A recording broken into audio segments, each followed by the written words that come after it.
Welcome to Relationscapes. We're mapping out the stories and ideas that shape who we are and how we connect with each other. Our guide in this episode is Kyle Lukoff.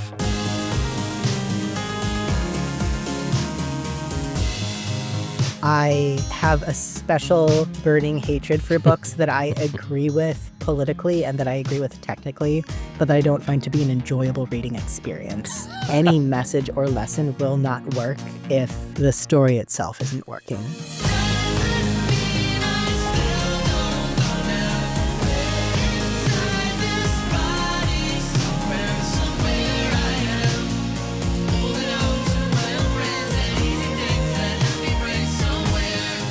Kyle Lukoff knows how to captivate readers. He also knows what it's like to have your book get banned, because in picture books like Call Me Max and middle grade novels like Too Bright to See, Kyle introduces characters who proudly defy common expectations of gender identity. Trans readers love to see themselves reflected in his books, but frankly, Kyle's giving readers of all backgrounds the opportunity to think more deeply about our own journeys of self-discovery. In this candid interview, the acclaimed author pulls back the curtain on his creative process, how he threads the needle to create inclusive and captivating stories without getting preachy about it. In Too Bright to See, the secret ingredient is ghosts.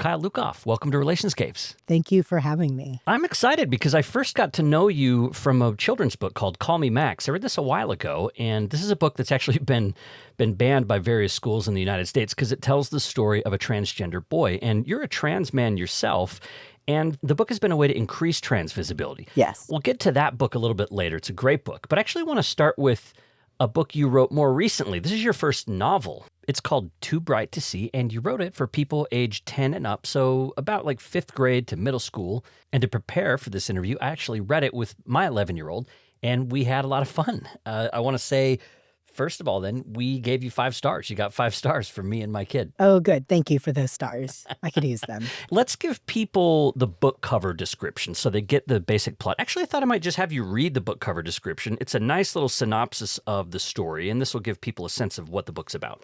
Sure. When you said book cover description, I thought you meant a description of the cover of the novel, Oh, which is yeah. a beautiful painting by an artist named Noah Grigney, who's very cool. Oh, cool. Yeah, it's a great cover. Yeah, they're very talented.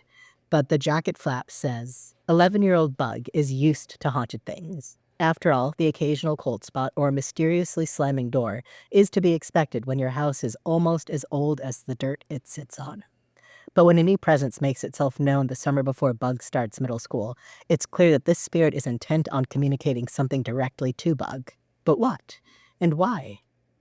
As Bug begins to untangle the mystery of this new ghost, an altogether different truth tugs free. It's the answer to a question of identity, one Bug never even thought to ask. Great. So word of warning to people, this discussion is going to include some spoilers. So let's get to the question that's certainly on everyone's mind right now, whether you have ever seen a ghost or believe in ghosts. I've never seen a ghost that I know of. And I would say overall that I don't believe in ghosts, but in the kind of way where I hope that none of them hear me say that and get mad at me. Yeah. Like, I'm not going to do anything to get a ghost mad. Yes. I don't believe in ghosts until it's like 3 a.m. and I have to go to the bathroom and I just watched like a scary movie that night. Other than that, Yeah, I don't want to find out. Yeah. So that's what I kind of want to ask about that, because you're weaving a story together, a story about identity into a supernatural tale. And how was it to navigate the scary level? This was my only concern in reading this with my kiddo, is sometimes scary stuff's pretty intense for them. So how do you pitch scariness at an age-appropriate level? And there are some intense scenes in the book. Yeah, I mean, well, number one, I have loved scary books since I was a kid. I remember reading The Scary Stories to Tell in the Dark by Alvin Schwartz with the original Stephen Gammell illustrations, and those made up my entire childhood. I loved Goosebumps. I watched The Exorcist when I was like 12. So for me, it was really going back to something that I loved as a kid and that I still love now. But one way of making the scariness honestly less scary than it is in other books for middle grade and YA is that the main ghost in this book really cares about Bug. It is Hmm. the ghost of dead Uncle Roderick, who has always been like a calming, loving presence in Bug's life. Hmm. So I had to figure out a way to both make it spooky, but also make it clear that the ghost in question was also a positive character. Yeah, we'll talk about Uncle Roderick in a minute. Great character, but let's learn a little bit more about the main character, Bug. And we don't know the name that Bug was given at birth, but we do know that Bug was assigned female at birth. So let's talk about that. One question I had is like, did you never say Bug's dead name? Did you know Bug's dead name as the author? Yes I'm not and going to ask no. for it. I don't want to know it, but yeah. Oh, that's fair. I mean, the answer to that is yes and no. In a very, very early draft of this book, I did come up with a dead name for Bug because I was a little less creative than I am now. And also because I had not quite honed in on my more like philosophical perspective on writing trans characters. So I did come up with one, but that draft was so long ago and so different from the original that I don't think that that is what Bug's dead name was in the first place. So now I'm not sure. I know what it was, but now I don't know what it Huh. is. So talk more about dead names in general for people that aren't familiar with the concept and how it plays into your philosophy of writing about trans characters. That's a tricky one for me. So the term dead name is relatively recent, and it is not one Mhm. that I've personally adopted for myself. Like, I don't refer Hmm. to my dead name. I refer to my old name. I refer to the name my parents gave me. Okay. I also don't feel especially sensitive about it. I'm not going to share it on this podcast just because I don't know who's going to listen and like do something with it. But in general, it is not a thing that I keep like a deep, dark secret. However, that is a choice that I make for myself, and that is not a choice that I feel like I get to make for other people. And I feel similarly about my fictional characters. I don't get to make that choice for them. But Hmm. then also, similarly to how, despite the fact that I don't feel sensitive about my old name, I'm not going to tell you what it is because I know that if I used Bug's old name in a novel, every single review would say, Mm. Hmm. Susanna or Madeline or Isabella, who's now going by the nickname Bug. Every review Hmm. would feel the need to say that. Hmm. And I did not want to give people the chance to do that. Let's go to an early scene in the book here where Bug is at the wake of their beloved uncle. And they're extremely uncomfortable in a dress. And if people don't know where the book is going, that can mean anything because plenty of girls don't like dresses anyway. So take us to that scene and what you were trying to introduce to the reader with just the way Bug was in their body and in their clothes. Yeah, that's also part of my larger philosophy of writing trans characters. I'd hope that I'm not misogynistic. I'm also not femphobic. I know that boys and girls can wear all kinds of different clothes, and also that many people love dresses. And it is tricky to depict someone who does not like that without making it seem like a vaguely misogynistic or femphobic critique of that piece of clothing, period. So I thought that juxtaposing the discomfort of the situation itself with the discomfort of the clothes would be an effective way of introducing that there's maybe something else going on here that we're not quite sure what it is. And it might be clothes, it might be gender, it might just be that this kid is feeling really sad and nothing feels good. I wanted to introduce that sort of confusion that would hopefully clarify more later on. I think you navigated that well. Did you have clothing type stuff like growing up? Was that a point of frustration for I you? mean, I think my mother could also help answer that question more than I could because I don't remember my childhood as well. And also, my memories of my childhood are now informed by what I know that I am today. But I do know that I did like wearing dresses and skirts. I did love being beautiful. I'm also a gay man now. Hmm. So sometimes I like to joke that I had the taste of a drag queen even as a child. Yeah. Um, and I wore knee-length skirts and blouses up until I left for college when I was 18, Huh. but there was always this sense of unreality to it, like, I would look at myself and I would think, "Wow, there is a girl in the mirror, look at her," and I kept thinking that, like, eventually I would feel like that girl that I was seeing, and it never quite happened. Now, though, my personal aesthetic has shifted entirely to comfortable jeans and T-shirts. I don't even like to wear button-down shirts. I hate buttons. I've gotten much more sensitive to clothing as I've gotten older. Yeah, I'm glad you mentioned mirrors because this was something you played with so well in the book because Bug lives in this older house. It's sort of haunted already. Weird stuff's already happening. Before Bug's Uncle Roderick comes back to haunt, Bug experiences these weird mirror things. And I thought this would be a good excerpt to have you read here to take us to one of these actual mirror moments. This one's on page 85. Sure. When I finally get up to wash my hands, I glance at myself in the medicine cabinet mirror, and the face reflected back isn't mine. This never happened to Mom or to Uncle Roderick. I remember being little and asking them about it. What goes wrong with the mirrors sometimes, is how I asked it, and they didn't understand. I tried to explain and said something like, when your face looks wrong. They looked at each other, worried, so I never brought it up again. Whenever the strange reflection shows up, I avert my eyes. But right now, I'm looking, and I can't explain what seems so wrong, but I just know that it's a different face staring back at me. If I described it, it would sound like me. Long, straight, dark hair pulled back in a tight ponytail. Green-blue eyes, a tanned face with freckles. Nothing special.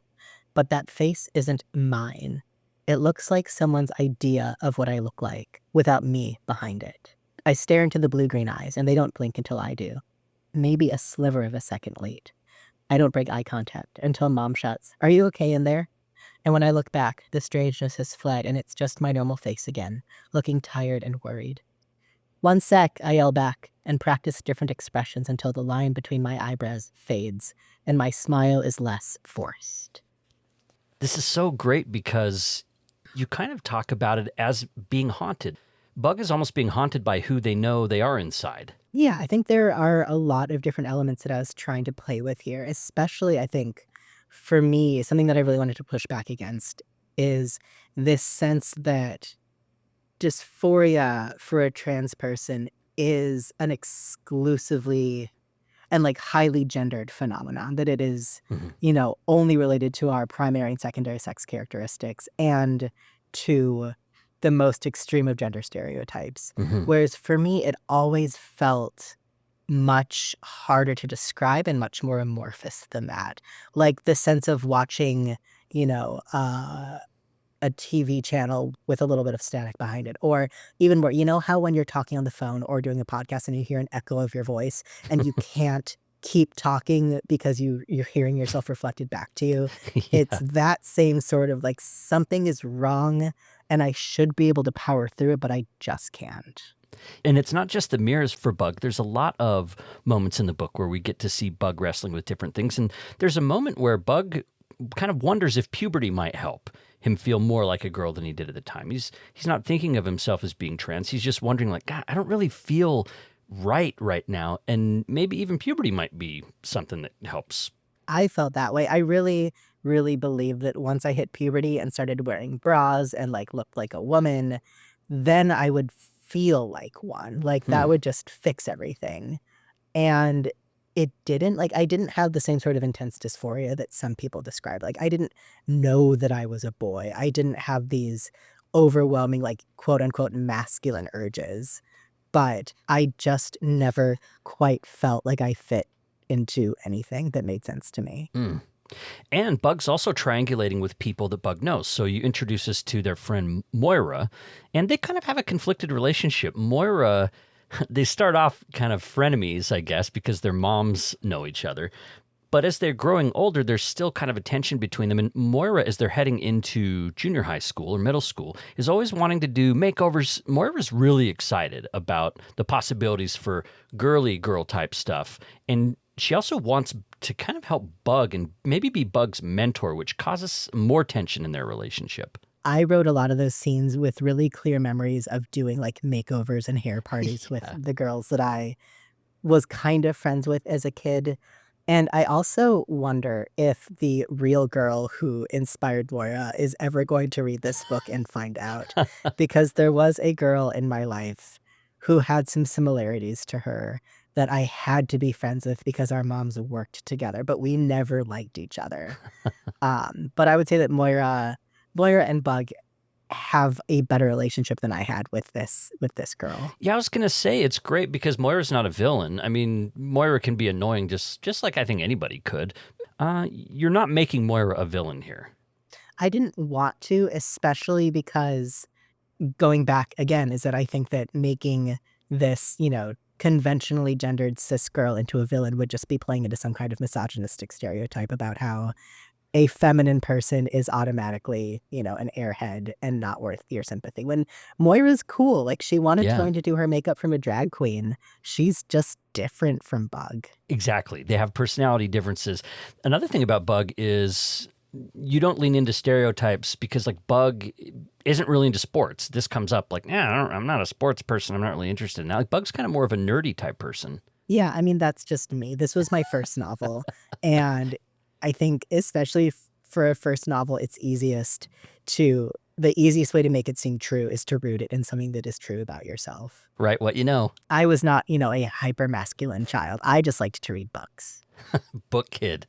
There was one scene that I was really moved by when, sometimes Bug seems to be living into sort of girl ways and feeling sort of comfortable with that. I'm thinking of a scene where Bug has to borrow Moira's dress and then bike home. And he says it was a lot more pleasant than he expected. He looks down, he sees a girl riding the bike. He kind of feels like it fits and it feels kind of good. So it's not constant dysphoria for Bug. It's not constant discomfort. Like Bug's just trying to figure out what's up. And sometimes that can include good feelings too.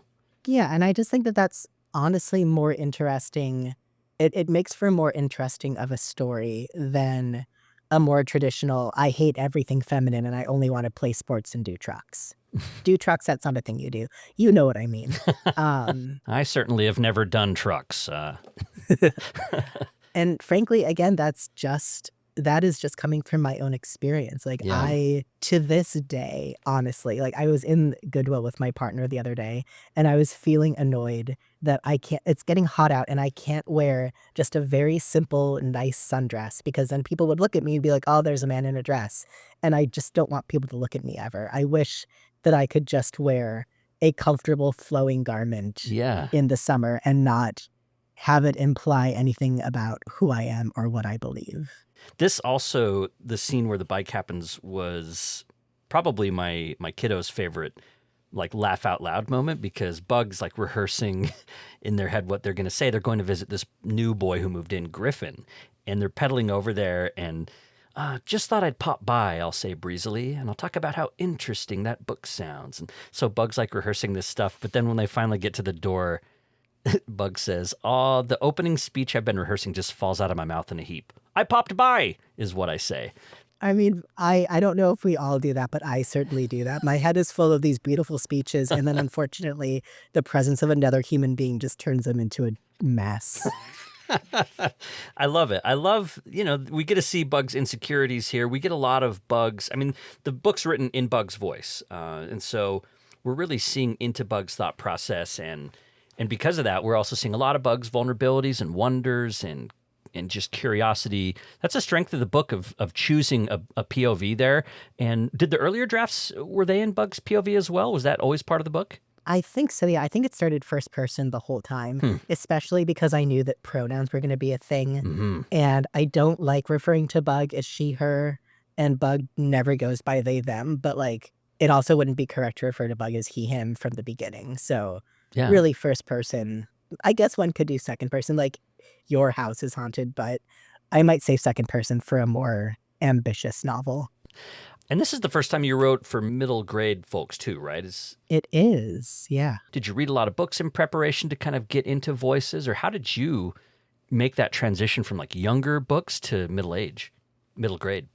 Well, my middle age. My writing career really started while I was working as an elementary school librarian, Uh-huh. and my students were 2-year-olds up through fifth graders. So, Mhm. I was reading hundreds of picture books a year, and I was reading middle grade novels aloud to my students. And I Yeah. was also reading middle grade novels to know what to recommend to them. So I was just immersed in all of those different voices. I would say that the trickiest thing of transitioning from picture books to middle grade for me is that a good picture book has to be very tightly structured, Mhm. and every word has to be perfectly matched to whatever word came before.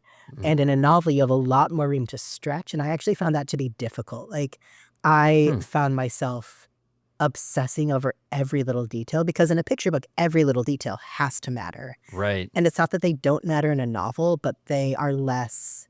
In a picture book, every single word is a load-bearing structure. Yeah. And in a middle grade novel, not every word has to be a load-bearing structure. And not only just the load, but also the poetry of it. Like the best of these kiddo books, the words just flow together beautifully. So it's not just the simplicity of language, it's also the words that you're picking. My favorite example of children's literature that I think it's the pinnacle. Frog and Toad. Oh, I do love Arnold Lobel. Yes, to But me. those aren't picture books, though. Those are early chapter books, Okay, which is an entirely different art form from anything else. okay, that's fair. But the economy of language that Arnold Lobel uses, and the way those stories are hilarious, and the language that he uses is just perfect. So, and I imagine the skill that it takes to do that. So if you're kind of in that mode, and I think it's even more difficult when you go earlier, because as you said, these are sort of early chapter books. When you go earlier, I think you're right. I guess like Margaret Wise Brown's Goodnight Moon is a good example of just great prose, very simple picture book. Every single word counts. It's got a nice flow and a poetry to it. And if you're if you're used to writing in that register and then you want to like go long, oh yeah, every sentence would seem like work. Pretty much. I would say for me, I'm a big Shel Silverstein fan. I Mhm. love The Missing Piece and The Missing Piece Meets the Big O. Those to me Yeah, are two really phenomenal works of art in the picture book realm. classics, like classics. I mean, I don't know. You've read a lot more recent stuff. Have there been newer books that have reached the heights of those kind of, when people think of Shel Silverstein and Goodnight Moon and Arnold Lobel, like have we seen more recent authors that have been able to reach those heights, and maybe things are just so spread out that they're not catching on culturally the way that those older books did? I agree with you with the spread out part. I am confident that there are books now that definitely reach those heights. Mm. But one interesting thing about transitioning from librarian to writer is that I no longer have an easily accessible mental back catalog. Mm. So I can name a few examples, but I don't want those few examples to stand in for like the wealth of picture books that I think exist. But two examples off the top of my head are The Rabbit Listened by Corey Dorfeld, which I think is Hmm. a really perfectly structured picture book, and also really almost anything by Juji Morales. Okay. I really love her work a lot. I'll check him out. We're talking today with Kyle Lukoff, author of several picture books, including When Aiden Became a Brother, Explosion at the Poem Factory, and Call Me Max.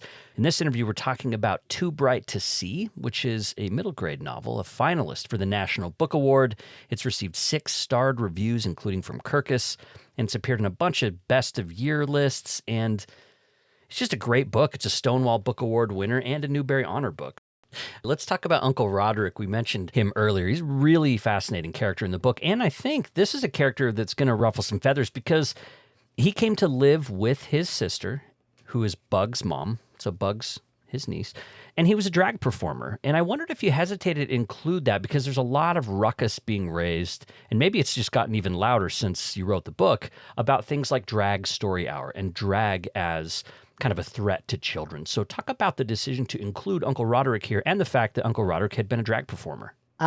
Yeah, well, I started writing this novel way back in, I want to say 2015 or 2016, when we weren't seeing the same kind of uproar. So that wasn't in my head in quite the same way that it would be now. Hmm. Also, it's interesting that that element of the novel has so far, like God willing, really flown under the radar. Mm-hmm. I've gotten like a few unhappy emails from people, and this book has been occasionally at the center of controversies, but Uncle Roderick as a drag queen has not really come up at all, which Hmm. I am surprised by, but I also really like. I don't even remember the initial thought process in making Uncle Roderick a drag queen. It just felt so obvious. I think partially from a narrative perspective, it was easier to have Uncle Roderick be single, Hmm. because if he had a partner, that would just add like a whole nother dynamic to the novel that I didn't feel like I was skilled enough to pull off quite yet.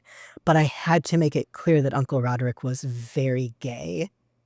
And just saying my uncle was gay isn't going to permeate our understanding of him and their relationship. because that doesn't necessarily have to work itself into all of these little details that I could easily pull out. And what is the gayest thing imaginable that is appropriate for a middle grade novel? Being a drag queen. And we don't get to see Uncle Roderick doing drag. Like, this is something that he did, back in New York, that he moved in here. And so he has some of his costumery with him, and he has his huge makeup kit and this sort of stuff. So, yeah, so we don't see drag performance in the book. We just know that that's part of who Uncle Roderick is. And actually, my kid was really interested in Uncle Roderick's other possible relationships.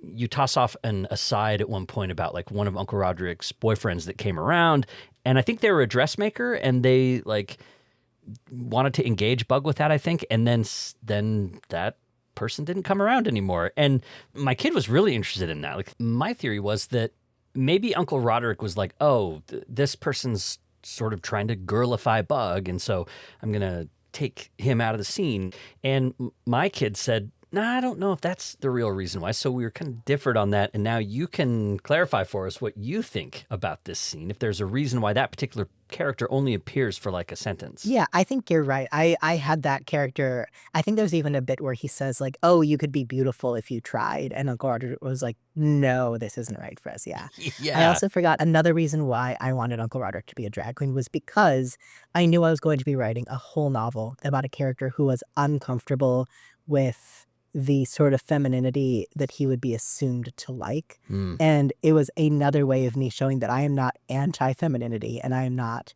promoting intense gender stereotypes here. And I also wanted there to be, another high femme positive character for Bug to contrast with, to make it clear that this really is what Bug feels comfortable with and not a larger statement about who gets to be feminine. Did you have any Uncle Rodericks around? Did you have any people in your life that kind of help you explore who you were? No, not until I really came out as gay the first time when I was like 17 is when I started hanging out with like a couple other queer kids in my high school and going to a support group for queer kids up about 20 miles north of where I grew up. But yeah, that wasn't until I had already started to figure it out and was, fully about to leave for college. Mm. I mean, this is pivotal for Bug because, Uncle Roderick dies early in the book and then comes back as haunting Bug. And eventually, the ghost leads Bug directly into Uncle Roderick's room, where under the bed, Bug finds a collection of literature, some pamphlets. And a lot of those are about trans experiences. So I thought, let's have you read this part where Bug is reckoning with what he found under the bed there. This is on page 135. I had read some of the stories in there, in different pamphlets and things, and they weren't what I had expected. For some reason, I thought that being trans was all about your, you know, private parts. Like knowing that they're wrong and that you should have the other kind. But that almost never came up. A lot of the trans people telling their stories talked more about a general feeling of not rightness. Like people looking at you through a frosted glass window, guessing at what they were seeing. But that just sounds normal to me. It must be more of a human thing. I'm not trans, but I always feel like people are looking at me and seeing something wrong. Everything that's wrong with me, I mean. Even though none of it is anything that can be easily described. I look okay on the outside, but every piece of me just adds up to something not quite right. And sure, that could mean that I'm trans too, but I know that it doesn't. Another thing all those articles were clear on is that trans people really are the genders they identify with. That arguments saying otherwise are transphobic, pure and simple. Like a phrase I kept seeing repeated over and over again are trans men are men and trans women are women. A sure, unshakable truth. But I don't think that I am a boy. I don't feel like a boy that everyone thinks is a girl. I just feel like an uncomfortable, misshapen, squishy humanoid. And sure, maybe if I got to look like a boy and everyone thought I was a boy, that would make me feel better. Like, if I looked more like Griffin, if my clothes fit like his did, if people looked at us and saw two boys together, I mean, of course I'd like that. But trans people are their genders. I just want something, which is different. I wonder what it must be like to know something like that about yourself. Know it clearly and truly, but not be able to live it. And then my legs go limp and rubbery, and I almost fall off my bike at the side of the road. Suddenly, I'm sitting on the dirt crying because the truth hits me all at once, and it's so, so awful. And the truth that Bug believes at this moment is that Uncle Roderick was trans. So Bug at this point is still really just pretty convinced that they're not trans, and they'll kind of shift on that. Talk about the decision to have Bug wrestling with it this way instead of having just one scene where it's really revealed. This is a nice twist for the sake of a story, but also maybe in some people's experiences of reckoning with their gender identity. I mean, that's fairly close to my experience and that of a lot of my friends. And then also many readers that I don't even know have come up to me and said, oh my God, you got it perfectly. Wow. So for me, I had this moment where I suddenly knew that I was trans. I was having a conversation with a friend of mine, and he was telling me about how he figured it out about himself. And I was like, oh, that sounds like me. And then, oh no, that sounds like me. And I spent a couple years really wrestling over what to do with this. And one of the thought processes that I had was, I'm not trans because I'm not really a boy. I just desperately want to be one more than anything. And that's different and somehow less real. And, I wrestled with that for a couple years, and I wanted to show I don't necessarily want to save someone from that same process, because I think that however your journey takes you, it's worth walking down, no matter what sort of like twists and turns it takes. But if someone is thinking to themselves, I'm not really trans because I just desperately want to be this thing, I wanted there to be this message of desperately wanting to be something is reason enough to do it. There's no threshold of authenticity or reality that you have to ascend. Just wanting it is enough. And I wondered if it was difficult to write a story that didn't just seem like some kind of object lesson.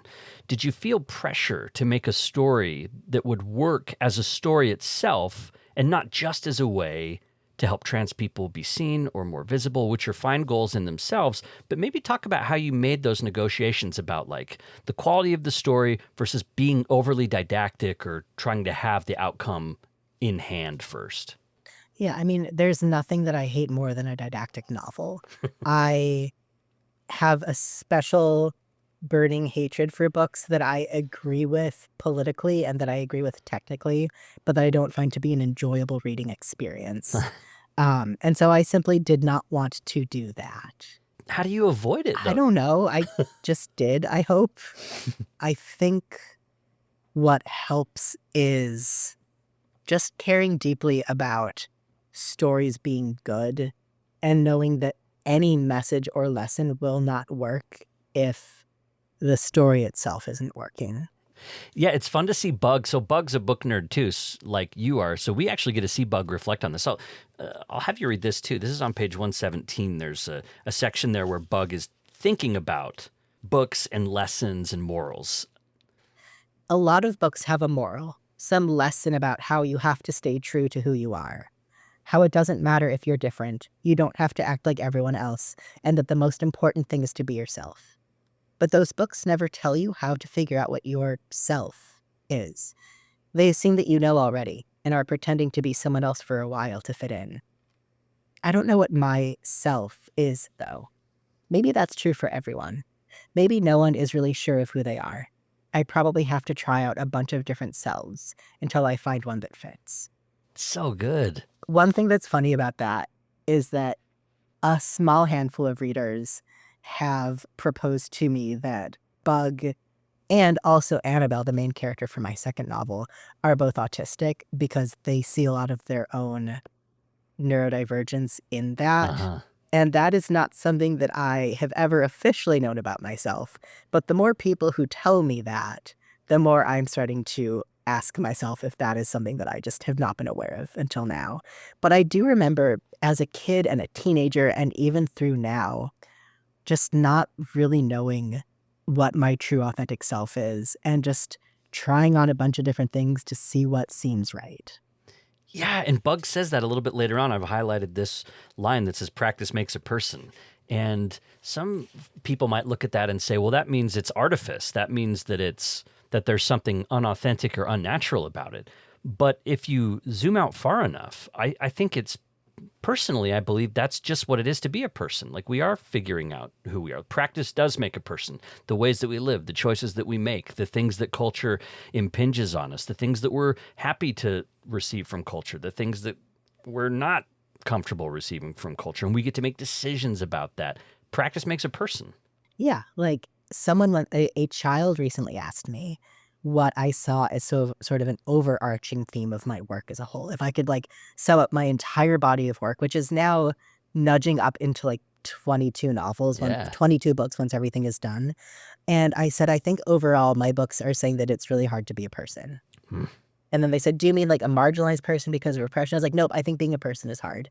We are mostly made out of meat, and our brains have some electricity in them. And we also have defense mechanisms because we're also animals. And you also have to be nice to people when you don't want to. It's really hard to be a person. Yeah, this is where I personally really appreciated Bug, because I haven't experienced gender dysphoria or questions about that, but I have experienced gender discomfort or social pressures about what it is to be a man or what masculinity needs to look like. And seeing Bug wrestle with that, I could easily find commonalities between what Bug was experiencing and what I experience in my life. Like, this is not a book that's just to help understand a trans kid. I think this is a book that also will help people who read it get a better grasp on their own relationship with gender, even if they're cisgender. Good. That would be nice. Yeah. But again, it's funny because that's a moral, that's a lesson. But I think you really thread that needle of letting the story lead, and that's the best lessons come as side effects to the story or as things that emerge because the story is powerful, not because you figured out what the moral is and now you need to create some characters to tell it to people. It didn't feel like that's what you had done.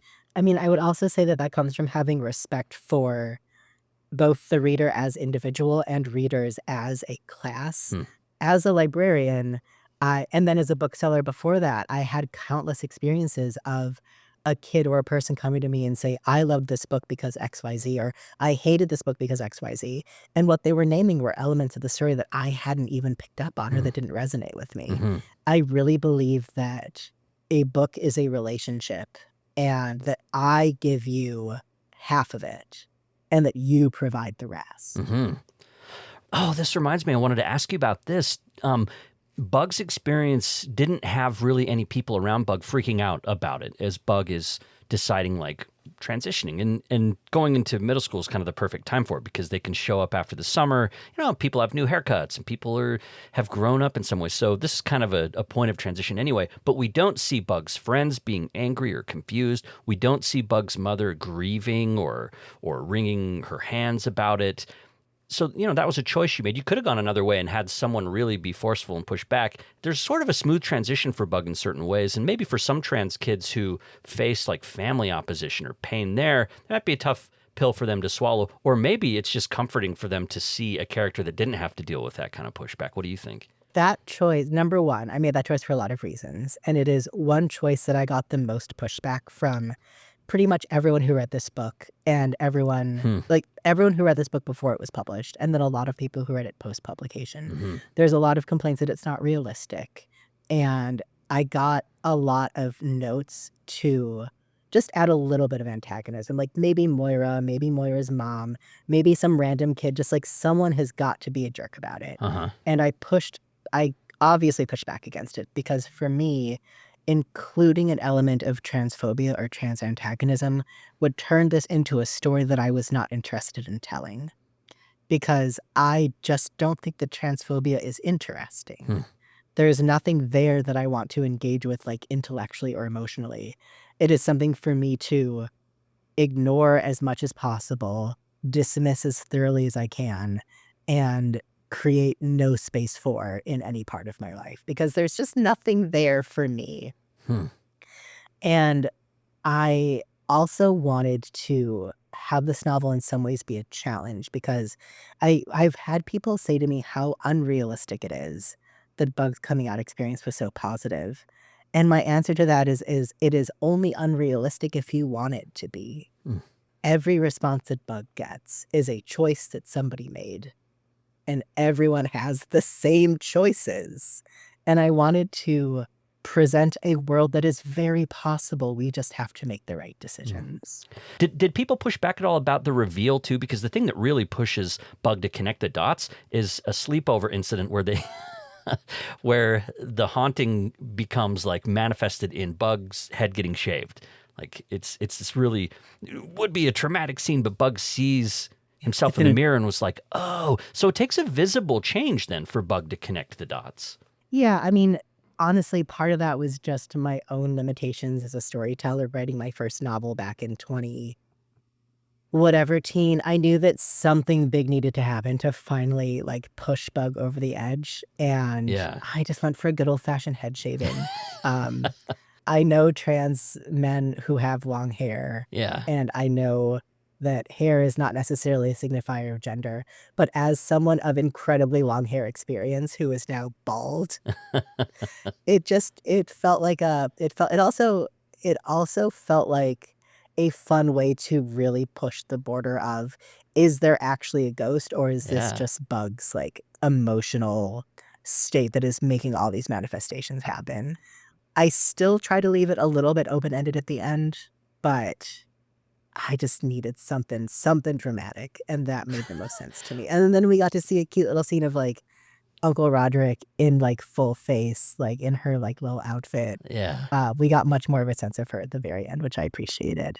Yeah, and hey, I appreciated the shaved head representation as a bald man myself, so I was fully on board with it. All right, that's Kyle Lukoff, and we're talking about the book Too Bright to See, a finalist for the National Book Award and a Stonewall Book Award winner. It is a great middle grade novel about a kid named Bug who lives in a haunted house. Okay, let's go back to Call Me Max for a minute. I didn't want to spend a ton of time talking about book banning, but we should take a second to touch on it because it's definitely on the rise right now. Call Me Max is one of the books that's come under fire. Again, it tells the story of a young trans boy. It was written for first and second graders. And having read the book, I want to say I think it's brilliant. It's also funny, which I didn't expect. There's these moments of real humor. I mean, something that's really interesting to me is that I think of myself as a very funny person. I'm not a stand-up comic or anything, but my general modus operandi is to make jokes all the time about everything. Yeah. And people usually laugh. I'm usually good at getting room to laugh with me. But my books tend to be much more somber and serious, or at least my books tend to be earnest and sincere Okay. in a way that I'm generally not in my day-to-day life. And I'm always trying to put a little bit of humor in a couple of my books are just plain funny, but even in my not funny books, I'm trying to put just a little bit of humor because that is a more authentic representation of who I am and how I move through the world.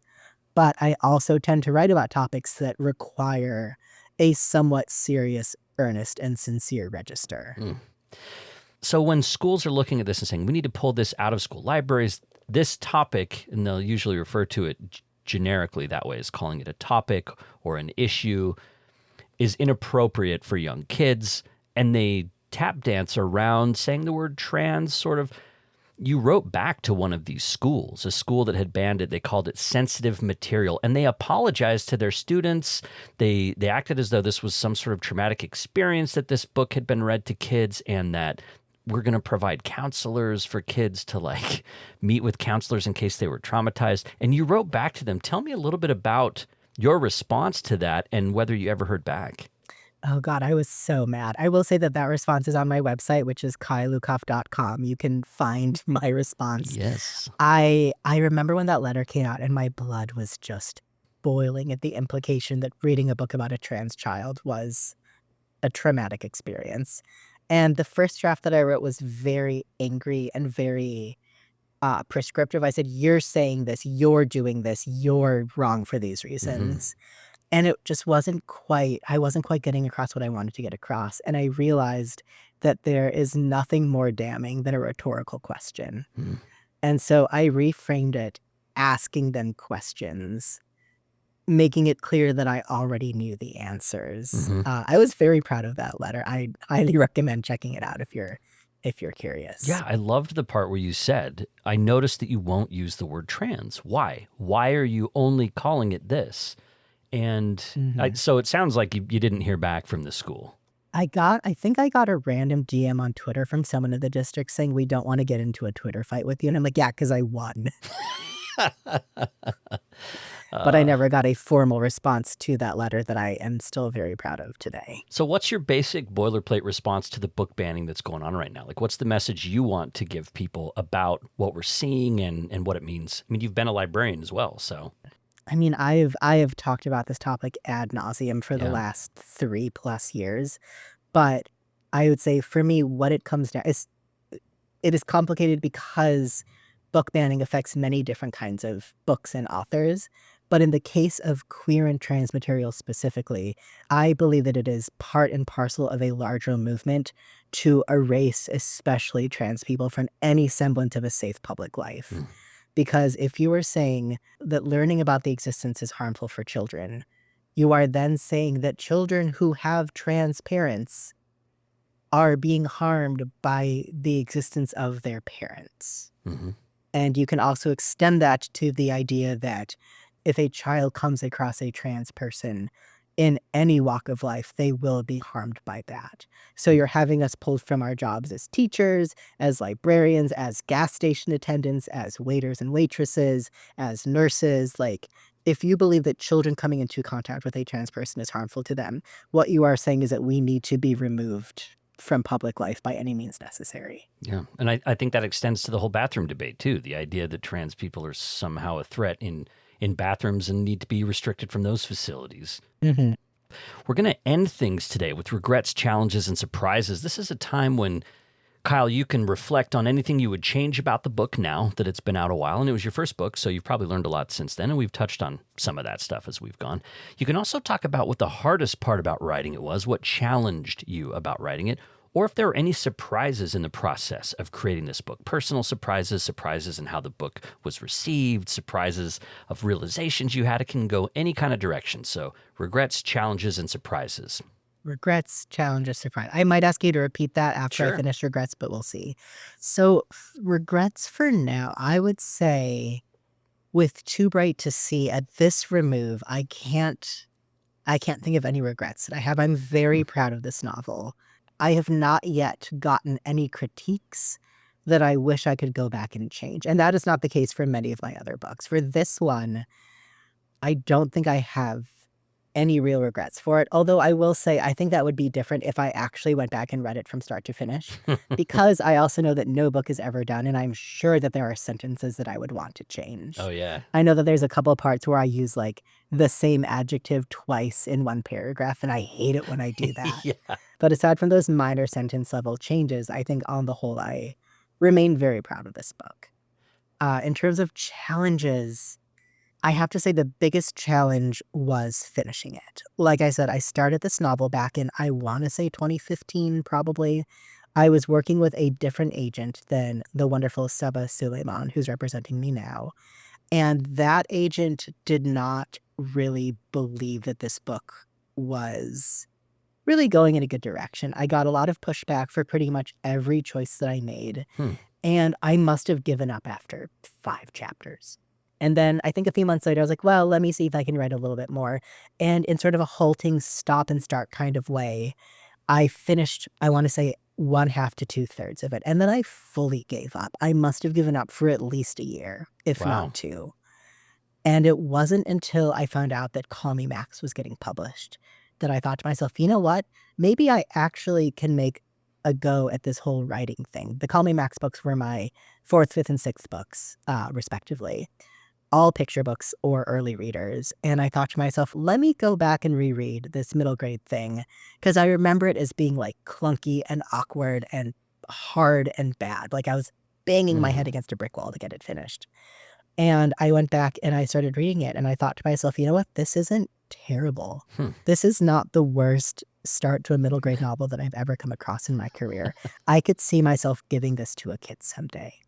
So I challenged myself to finish it Wow. by the end of the summer. And then I sent it to one agent that I'd previously been in conversation with.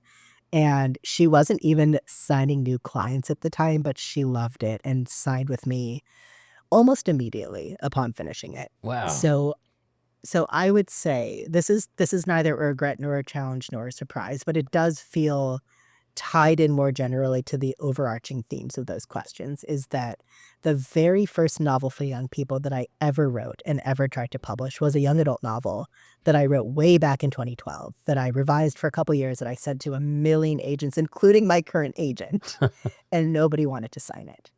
And I have a sneaking suspicion that if that novel had actually sold or signed with an agent and sold to a publisher, my guess is that it would have gotten a 2-book deal and that my second novel would have been poorly received and that I probably either would never have published again or it would have taken me a very long time to come back. And I feel really grateful that my publishing experience looked more like a couple smaller picture books, Storytelling of Ravens and Explosion at the Poem Factory. And then when Aiden came out, when Aiden Became a Brother, that put me on the map more thoroughly. And I think the success of Aiden is part of what led to my confidence and readiness for Too Bright to See to come out. So even though my career had some stops and starts and like 180 degrees, I cannot say that I regret any of it because I'm very happy with where I am today. Thanks for that window into your process and your career. And speaking of which, do you have any other projects? What are you working on right now? What can people expect? Oh, I have so many more projects. I'm very tired. I have 2 more picture books coming out this year. There's one called Just What to Do, and then there's another one called I'm Sorry You Got Mad. And I'm very excited for both of those picture books. And then my 3rd novel is coming out in February. That one is called A World Worth Saving. And it is my first fantasy adventure kind of situation. It is my first novel with a Jewish main character because I'm Jewish and that's something that I have not found a way to write about yet, but I'm really excited to finally have a Jewish main character. And it is absolutely my most, I would say, ambitious project to date.